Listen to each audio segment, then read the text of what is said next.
Greetings, beautiful people. Welcome to 321 No Kidding. Happy Interview Friday.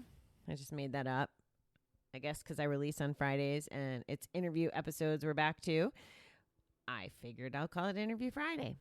So today we have with us Ann Justi, who is a yoga therapist, and she's gonna share with us a little about yoga therapy and some other components of different strategies for recovery, share her experience with dealing with recovery, and, just kind of enlighten us. So please welcome me and please join me in welcoming. Wow, this is what sobriety gets you. I can't even talk. Please join me in welcoming Ann to the show. Thank you. Well, hello, Ann. Welcome to 321 No Kidding. Oh, great to be here. Thank you so much for having me on your podcast. Oh, I'm excited. You offer some skills that my folks need to hear about. Do you mind introducing yourself so they can get to know you a little?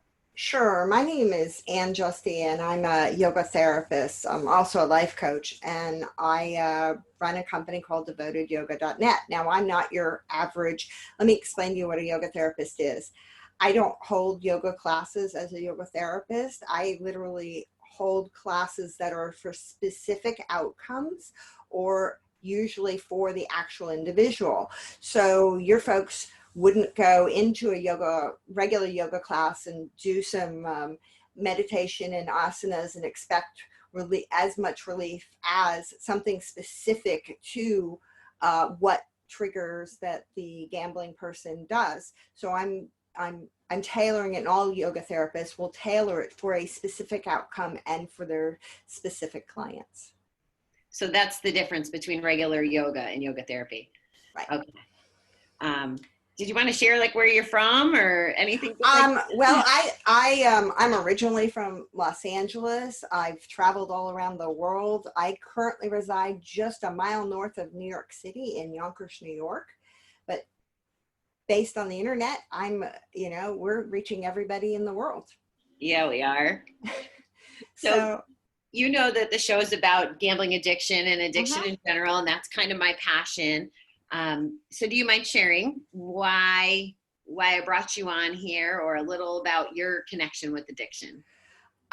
It's personal to me, and the kind of addiction I've been surrounded by is mainly drugs and alcohol. I've not been an addict, but I've been around people who've had, like my first husband not only fell off the wagon, but he forgot to pay the health insurance bill, and I wound up with no health insurance, and it nearly bankrupted me because they wouldn't let me just repay it.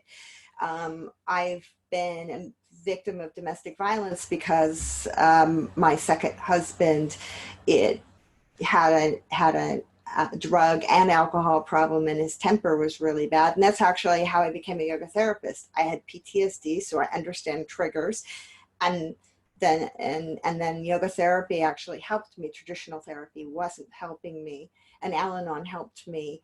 And I now practice it every day. I've been sober for 16 years, my choice. And I found a huge difference in my life when I didn't have anything that would be considered addictive. And I practice the 4-step in fear inventory actually every day. It's kind of how I manage what's going on in my brain. Yeah, I think that the 4th step is good for everybody, whether they're in recovery or not. The world would be a whole different place if everybody did the 4th step. We just did it last month, actually. So that's kind of why I wanted to introduce you to my audience, was you bring something different to the table. I wouldn't have thought of yoga therapy if I didn't meet you, in our classroom setting. I wouldn't know how it tied in or how it helps. So if you want to discuss like how it helps them overcome triggers, that'd be awesome. Yeah. And I've, as I said, I've experienced triggers. I've even had some compulsion around even overspending, and still I'm in debt from my overspending and not paying attention. So what I want to talk about is 2 different things. There are very easy, and I'm going to be going over several of them, very easy things that your people can do that are mindfulness, as in I'm watching my thoughts, I'm connecting to my body, I'm feeling my breath, I'm at choice at how I react to stimulus or even a thought. You know, I had the example that I found in one of the mindful books on gambling is that I have $20 in my pocket. Ooh, I'd like to place that for a bet because I have an extra $20. So instead of that, then you sit there and you do what's called a 3-part breathe. And you literally feel your body and your breath, and you slow down and you say, okay, what choice do I want to make here? Instead of like, oh, well, that means that I'll go find someplace to gamble. I'm now making a conscious choice of, I've felt my breath, I've felt my body, I'm looking around my surroundings, and I'm choosing, what do I want to do about that thought? It's not like thought action. It's not like you're driving a car where you're automatically not, you're not the same as a 16-year-old learning, oh God, I have to step on the brake. Now I got to step on the gas. Now I got to turn on the turn signal. Because when you drive now, it's just, I turn on the turn signal because I'm thinking about turning, but I don't really say to my left hand, okay, turn the turn signal on. And now this is how we steer. And so we're going back to basically how you were at 16 and saying, okay, I want to do this. Now, what do I do next? And what are my choices? And that's just one of the things. And you can observe your thoughts. Just because I had a thought that I want to drink or gamble doesn't mean I have to do it. I can just say, oh, and one of the other techniques that I thought was really neat, and I'll tell you about how you can get these handbooks, is that I can think of it as like surfing. Waves come and go. So I have the thought, I want to gamble. And then I just write it out because I know the wave's going to ebb and flow. Another is to picture yourself as a mountain, meaning the mountain's sitting there, and despite, wind and snow and rain and hikers and earthquakes and whatever, it's just being the mountain, and it's just observe. And there's a blue sky above the clouds. And so if you do use these visualizations or this knowing it's going to be an ebb or flow, or you're consciously choosing your choice, and you'll find it pervading to a lot of other areas. And that's what gets taught in yoga therapy. Actually, this gets taught in the yoga therapy I use. I use a book called Sacred Therapy. I also use something called Subconscious Visual Techniques.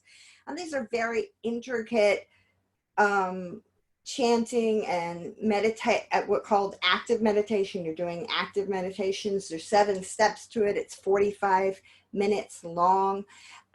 It was developed by a psychiatrist who actually studied every kind of, for every one of the techniques he has for a specific mental health illness. He tested the outcomes of how it did on a range of clients.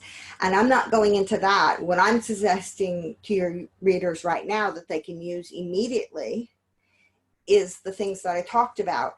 And even when I talk about breath awareness of I'm breathing in, I'm pausing, I'm breathing out, and I'm slowing down my breath, and I'm pausing.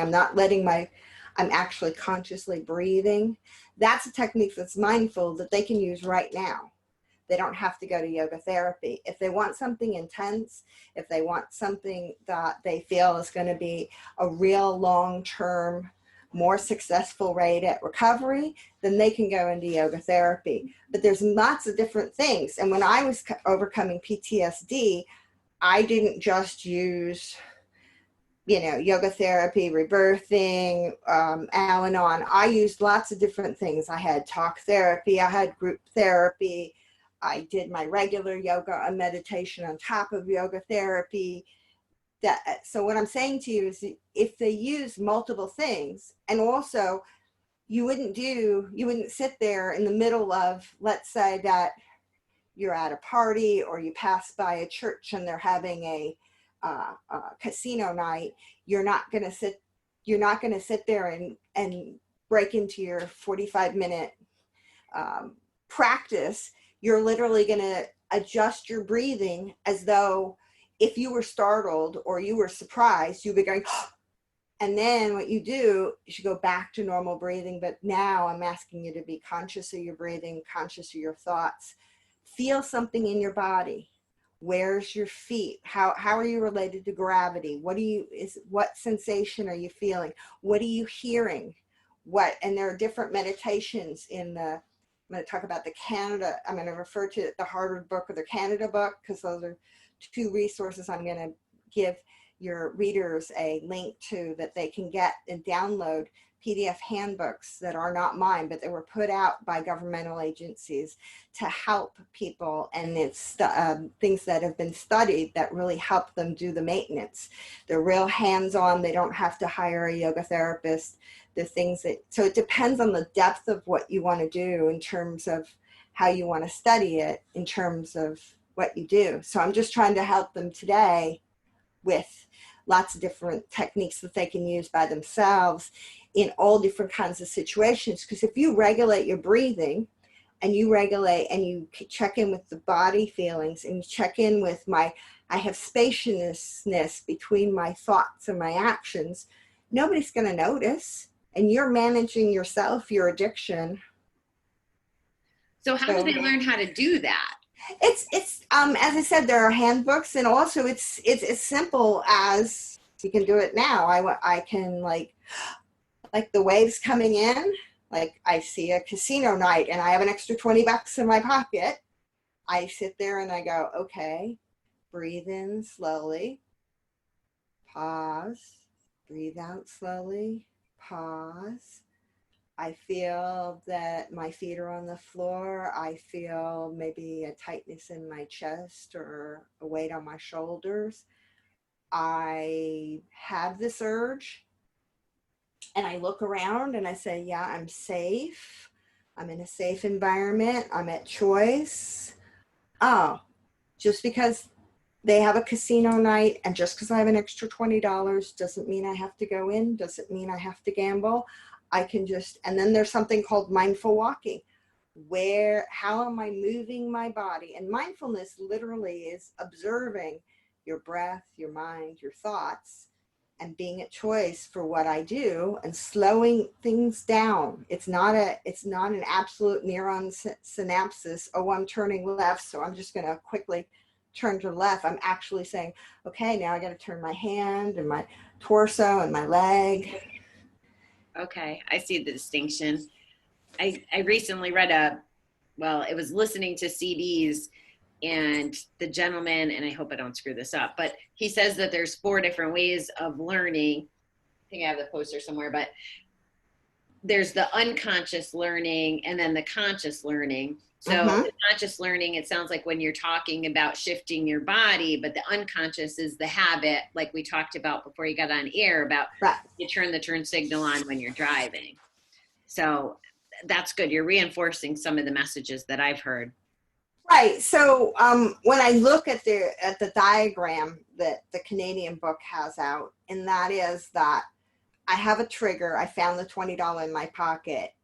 At the reaction of a dream of a win, because we'd all love to be having the lottery or the thrill of a win or the thrill of a surprise or a risk, then I can, at that point, go to my breathing and then go to observe my thoughts. And then I can decide how I want a response. And also when I observe my thoughts, I also check in with my body.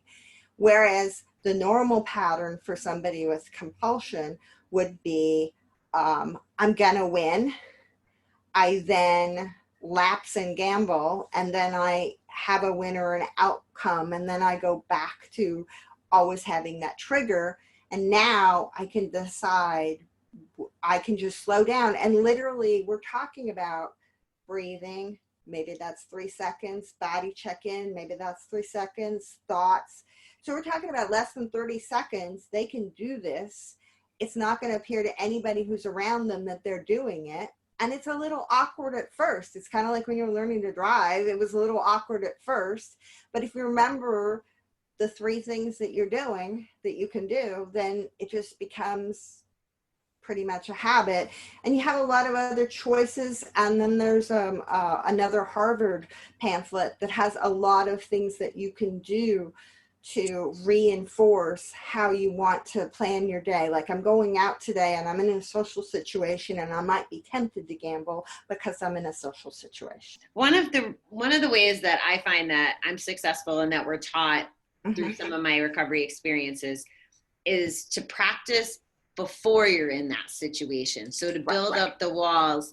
So would you suggest that applies with this too, that we should be practicing? Yes, in fact, I would say to them that there are a lot of things that lend to the compulsion, and that is, like, if you're brushing your teeth or drinking tea or washing dishes or taking a shower, do you notice the sensation of the water on your skin? Do you literally, when you drink tea, are you thinking about savoring it on your tongue and watching, and following the sensations all the way down? Are you noticing whether it's hot or cold? What's the velocity of the water? At what point does your toothpaste start to foam? At what point what quadrant are you in your mouth? And most people are just brushing their teeth. And, like, I'll give you another example if they want to try more mindfulness. If they're right hand dominant, try doing everything with your left hand. You'll get real mindful and slow down there. So what you do is then you decide also, there's a book called Atomic Habits, and they said that if you're introducing a new habit, that you do it in a specific way. You first introduce micro habits. So noticing your breath is literally a micro habit. I'm not saying go do this for 45 minutes, do this complex yoga therapy. Now that might help you really, really kick the gambling habit and really not get, in other words, it really ensures and trains your brain, because what it's doing is it's going into the subconscious and it's detaching your association and memory for gambling by using some very strange techniques. You go, well, why would that? I put my thumbs to my forehead and I unclench my jaw and I'm making different sounds. And you go, how's that going to help me with gambling? Because it's just a subconscious way of reassociating the compulsion, because the compulsion sets up a certain subconscious memory wave. And that's why it's so complex.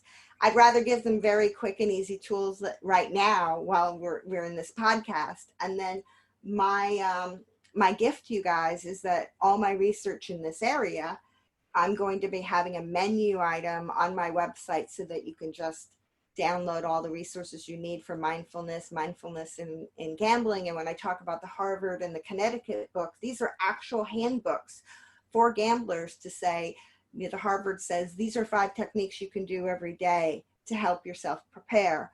The one that Canada, it's a 150-page book that covers everything from how do I be mindful in everyday activities to what I do at the time of impulse to how I can prepare by ourselves. And then if you want to take a deep dive into yoga therapy, you need to spend about 45 minutes between 40 and 120 days to really, really have a good, probably an over 50% chance of never relapsing. But it takes a very concerted effort, whereas the other ones are more manageable. And I would say combine everything, do everything. And also, it's like a yoga class. There's Iyengar and there's Bikram and there's hot yoga and there's yoga flow and there's Iyengar, which is more stationary.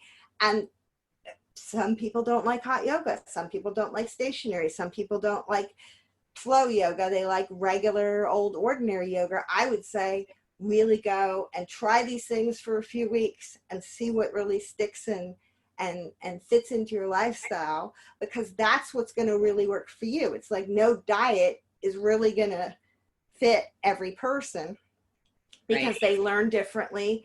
They have different associations. People have different associations with gambling or addiction. Well, one of my rules that I advocate for and that I've used is my rule of 3, which is if you're going to try any new activity, especially self-care activities, to try it at least 3 times before giving up or making a decision. And yoga is one of those things that why I'm passionate about that rule. Yoga, church, there's a couple other things, but I walked out of the first couple yoga classes I went to. It did not turn me on at all. And then I thought it was all the same, but as I tried different instructors and different flavors of it, I still don't know what all that fancy stuff was that you just said, but I know that I like it at the Y and that it makes me feel good, Well, think about it this way, one would be badminton, the other, it would be the difference between badminton and tennis and racquetball. They're all racket sports, but they're played very differently. The speed of them is very different. The feel of them is very different. And that's the thing. And everybody lumps yoga all together. And what I've actually been talking about is mindfulness. And yoga, people think of it as, okay, I'm sitting a stationary meditation, or I'm doing these poses that I can't really get into. And what I'm talking about is literally just slowing down your breath, noticing your body, thinking about your thoughts, using simple muscle techniques. Like one of the relaxation techniques is that most gamblers experience some form of, especially people in recovery, you get a trigger, you become anxious. So how about just clenching your hands and relaxing your hands, and maybe you clench other places in your body and you relax them, and you'll notice that the sensation of your anxiety will start dissipating because you've taken your attention off of the anxious thought, oh my God, there's a trigger. Oh my God, I don't want to gamble again. What can I do? I clench my hands and relax my hands. Maybe I clench, my shoulders and I relax them. And I really cannot simultaneously have anxiety or fear at the same time I'm mindful or doing something else. In other words, it breaks up the thought patterns that you have to say, oh, I have to go back to the fact that I just had a trigger. Okay, I got you. So, and some of them are fairly easy to use, but it's remembering to use them. Yeah, that's why I would advocate for doing them before the trigger, because when we're in the zone, like for starters, we think about gambling. It could be a minute before the bet, or it could be a year before the bet. In my case, with my relapse, it was months. I wouldn't shut off the mail, so I kept getting the free play. And I ended up out of the blue. It didn't feel like a trigger or an urge. And I had an hour and a half between when I had the thought and when I got there. And then it was reckless from there on out. It wasn't just triggers. It was almost a trance. It was like, I have to do it. Yeah. And when you practice, when I talked about mindfulness of daily exercises, if you start noticing all the things that you see, all the things that you hear, all the things that you feel, life will be a lot more richer, and you'll notice that things are slower, and therefore you'll be much more aware of, oh, I see this. Do I have to act on it? Do I not have to act on it? How? And then the other thing is that a lot of people say, oh, it's a trigger, I've got to avoid that. Kind of think about the way I talked about it being a wave, okay? Experience the discomfort of, oh, there's a trigger, I want to do something about it, and know that it's going to lessen if you just watch it. It's kind of like watching a cloud or feeling like you're in a wave. It's sort of in control, it's sort of out of control, and you know that if you do things to interrupt what you're thinking about or what you're feeling, that you'll know, okay, this wave's gonna go away, and I can ride the wave into the beach and then safely be on the beach. Okay, I understand. So do you work with clients like doing this? Yes, I do this, but I do the really intense yoga therapy that's done in sacred therapies. I also go into something called rebirthing, which is it's similar to subconscious visualization techniques, in that it's a really interesting way for somebody to do an active meditation to visualization, or active, you can do it all in a chair. You don't have to be cross-legged. You don't have to, and you can just do these activities, and they act on your nervous system and your subconscious to disrupt the associations you have with it. So you're not reliving a trigger. You're not talking about gambling. It's the weirdest thing, because I was like, when I was in PTSD, I was like, I can't live like this. I'm in panic and paranoia constantly. I can barely hold down my job. This is not like me. I've never had mental health problems before. And I was desperate. So somebody said, oh, well, they're having this class. It's in a 3-hour class about, getting rid of painful memories. And I'm like, okay, I'm all in. I don't care what I have to do. And then I went to the class thinking, oh, it's just going to be a good 3-hour yoga class. And then I walked out of there and realized that I woke up the next morning not dreading going outside my house, or I wasn't like, and I was like, what happened? Really? Overnight? And then when I kept up, you'll have a relief, but then you have to keep up certain practices for the 40 to 120 days and you can do that on your own. So like I could go, if you got I could spend a couple hours with you going over the what you need to do and be there to answer your questions or things like that.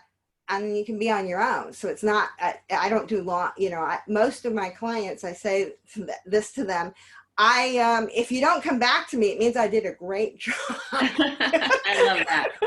But I'm saying that I was just amazed when I went online to see all the really nice self-help resources that are available out there and the studies that have been done on them, that they literally did the mindfulness techniques that we talked about during the show. And there are others that are in there. They're just like more, they're taking these and combining them together. And so there's a lot of different things that they could do.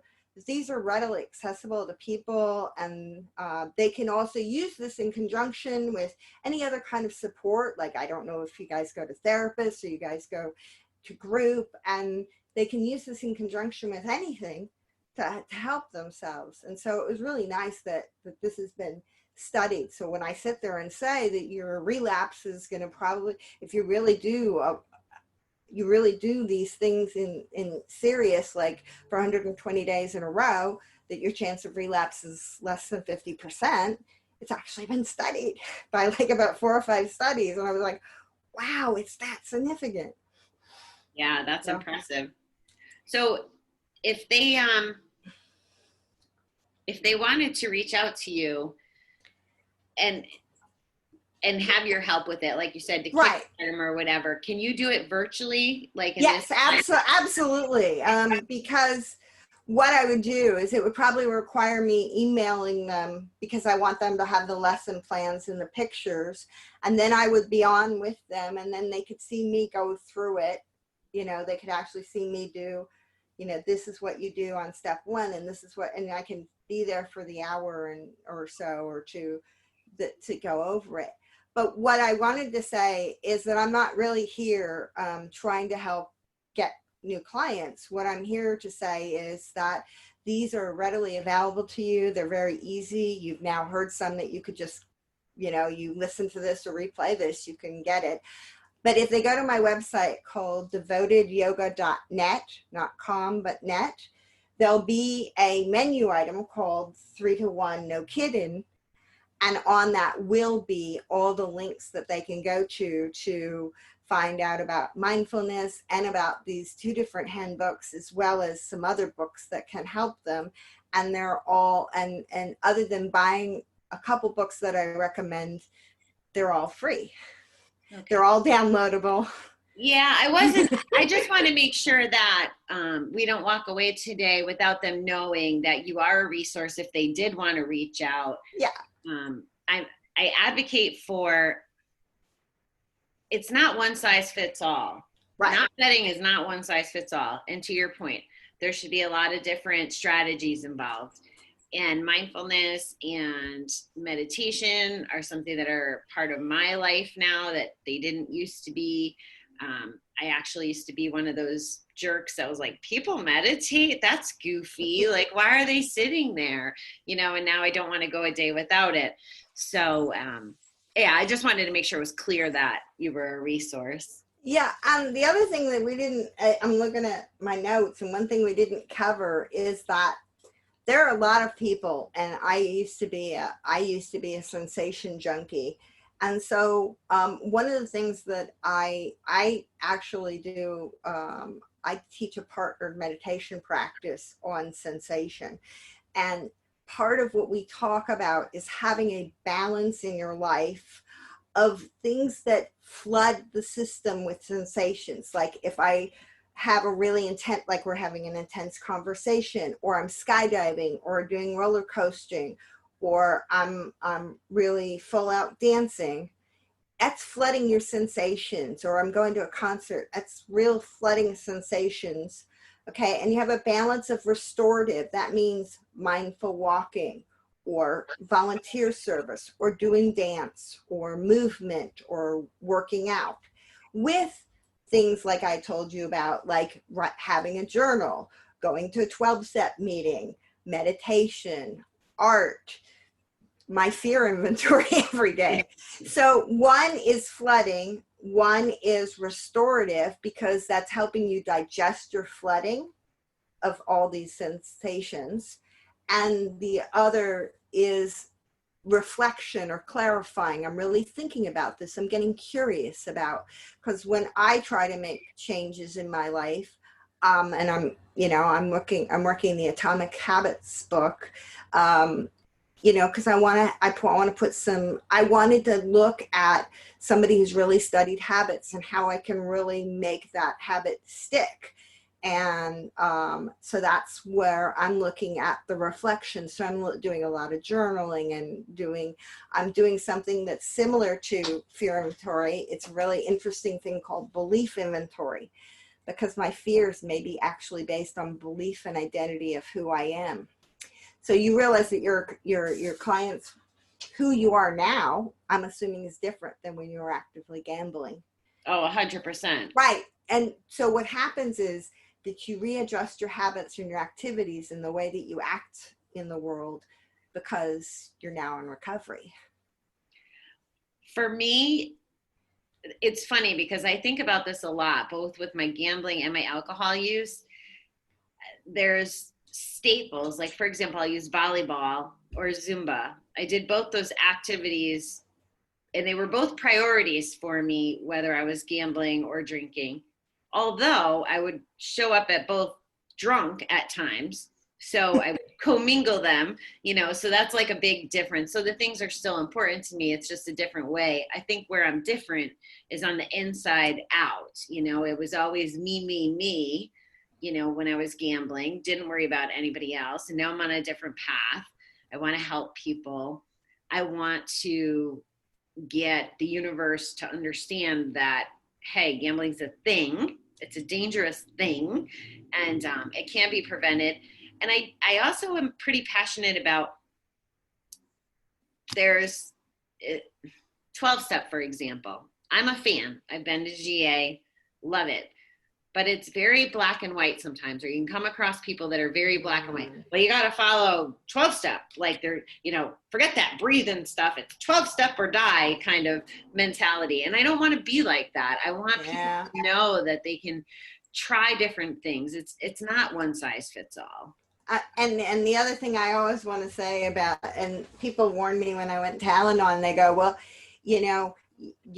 don't always think that the first group you go to would be the one that you really think is your home group and you feel at home. And for me, it was really a strange thing. The first Al-Anon meeting I went to turned out to be my home group.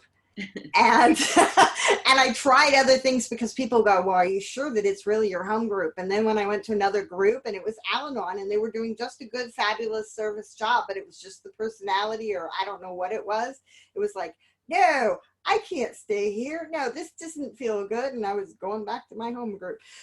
So yeah, it's things like that. It's who you want to, it's the activities and what you want to do. I'm trying to offer various ways that people can can manage this. And the other thing I can say is that even if you add mindfulness into your life, there's no harm. You actually slow down. And how many people have really, really tasted their food or really smelled their food before they even tasted it? Or did they notice how I mean, if you talk about, I talked about, drinking water or tea, they're really not slowing down to see the richness of their senses, and they really have a more rich, fulfilling life by just being mindful, and they're much at choice from it as well. Yeah, I'm trying to learn how to walking meditation. I've been practicing for a couple days, and it's way harder than one would think. Well, actually, I mean, I can. It's in the Canada book, but like, I'll give you a scenario. So if he's not mindful, this guy's walking, says, I'm in a hurry. I gotta hurry because I must be on time. I'm still upset about something that a friend of mine said, so I gotta stop thinking about that. And then when I'll get there, I'll make an excuse because I might be. He's thinking that he's gonna be late, so he's gonna make an excuse about the bus. And I hope I can catch up with a game tonight. Better check my messages on finding a game. And hey, that bicycle just cut me off. Whereas when he's mindful, not only is he paying attention to how his body's moving and feeling, I'm thinking I might be late. I'll walk fast, good exercise, breathe in, breathe out, do it. He's breathing faster because he's upping his pace of walking. The air feels good in my lungs. I'm still upset about my friend. No big deal. We'll talk it out later. I feel my feet touching the sidewalk, breathing out. The cracks in the sidewalks feel bumpy. Oh, look, there's Joe, my friend. Hi. He's breathe in. It's May and people have their bikes out already. Isn't that nice? Breathing out. 1, 2, 3, 4. Is that Robin? Oh, hi. Nice to see you. In other words, he's noticing his body as well as what's going on. And he also feels that because he's upset with his friend or he's late, he can choose how he is late or how he deals with being late or how he deals with being upset. And in the same way, he can deal with any trigger or thought that comes up. Yeah, that's a good way to explain it. Thank you. Is there anything that I missed, Ann? I don't think. I'm going to recap it for you guys. There are lots of different mindful techniques that you can use. There's things you can use in the moment. As you said, it's good to practice them before you have the triggers. There's actual maintenance. So it's similar to if I exercise and I'm very flexible, if I have to move my body quickly because some bicyclist cut me off, it's different than what I'm going to do for my everyday workout at home. So my everyday workout is like myself and, my relaxation and my meditation and things like that. And there are brief breathing and mindful exercises that you don't think of as yoga, and there really aren't. They're in the umbrella of yoga, but they're really not. Like clenching and relaxing your hands, you don't think of as yoga, but yet it is. So they have the 3-part breathing. They can observe their thoughts. They can do mindful walking. I love the urge surfing. Ooh. And you can do this even when you have, because you talked about anger at one of your podcasts, and, oh, I'm angry. Okay, that sensation is going to subside, or do I do something to interrupt it? And then we talked about balancing what's a flooding, like I'm going on a roller coaster versus I'm going for a walk versus I'm doing my 12 step or I'm journaling or I'm just plain old relaxing and meditating. That you need a balance of those 3. And then you can take a deep dive into yoga therapy that's meant to disrupt your subconscious attachment with the urges through subconscious visualization. I do sacred therapies. There are other yoga, just like there are many different types of yoga, there are many different types of yoga therapy. We have specialized training. So yoga instructors don't do, I got my yoga instructor license and then I got my yoga therapy license. So they're not all the same. Use many different things. It's kind of like spices in your kitchen. You know, pepper's not the same as salt, and you can use how many you can to just help yourself and go. And I just want to remind them that the resources that I found and that I can help you with will be on my website for free. It's 321 no kidding at DevotedYoga.net. So I really appreciate all the things I've learned in preparing for this podcast, and all the things that are available to me. And it actually helps me with some of my other clients as well. So I actually expanded my knowledge in preparing for this, that there's so much out there that's been studied and done, and that people have found success in many different ways of being mindful and in yoga therapy. Well, I'm glad it was a benefit to you, because it's definitely a benefit to us. I appreciate you sharing your expertise with us today. If we didn't forget anything, I will say goodbye, but you did an excellent job, and we're glad to have had you.